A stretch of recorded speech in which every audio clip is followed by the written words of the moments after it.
రెడ్డి గారు అదే సమయంలో ఇక్కడికి వచ్చినప్పుడు నా పక్కన కూర్చున్నటువంటి నాగరత్నమ్మ శ్రీమతి నాగరత్నం గారు ఇప్పుడే మాట్లాడాడు.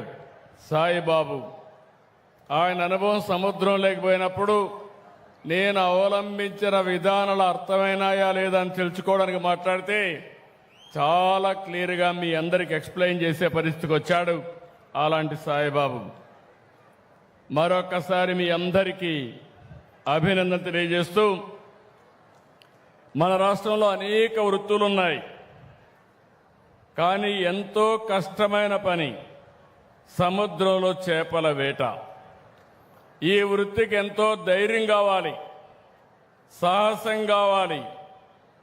ఊవెత్తున ఎగిరిపడే అలలకు సైతం ఎదురుగా ముందుకు పోయే గుండె ధైర్యం, అది ఉండే ఏకైక వర్గం మా మత్స్యకారులు.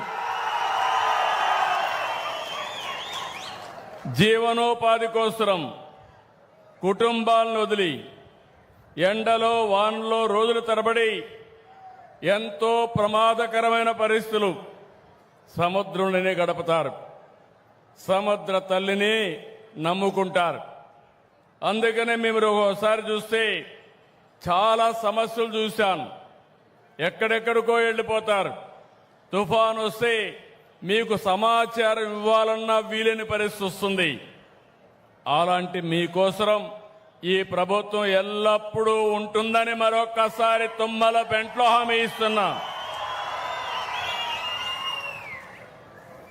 అందుకే ప్రతి ఏటా ఏప్రిల్ 15 నుంచి జూన్ 14 వరకు దాదాపు 61 రోజుల పాటు సముద్రంలో చేప పిల్లలు ఎక్కువగా పెట్టే సమయం.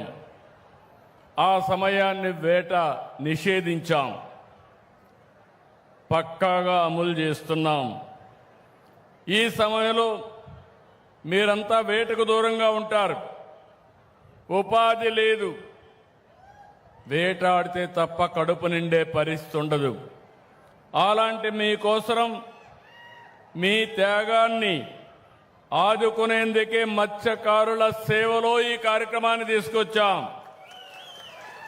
ఈ ఏడాది మత్స్యకారుల సేవలో 1,30,796 మంది కుటుంబాలకు ఇస్తున్నాం. చరిత్రలో మొట్టమొదటిసారిగా 260 కోట్ల రూపాయలు ఈ రోజే మీ అకౌంట్లో వేసాం. మీ ఫోన్లో మీరు చూసుకోవచ్చు. పడ్డాయా లేదా? పడ్డాయి. మా తమ్ముళ్ళు హుషారుగా ఉన్నారు, ఫోన్ కూడా బాగా వాడుతున్నారు.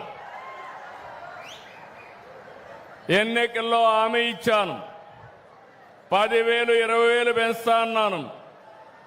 అందుకే పోయిన సంవత్సరం 1,21,433 మందికి ఇస్తే 243 కోట్లు ఇస్తే, ఈసారి మిగిలిన వాళ్ళు కూడా యాడ్ చేసి 262 కోట్లు ఇచ్చాం.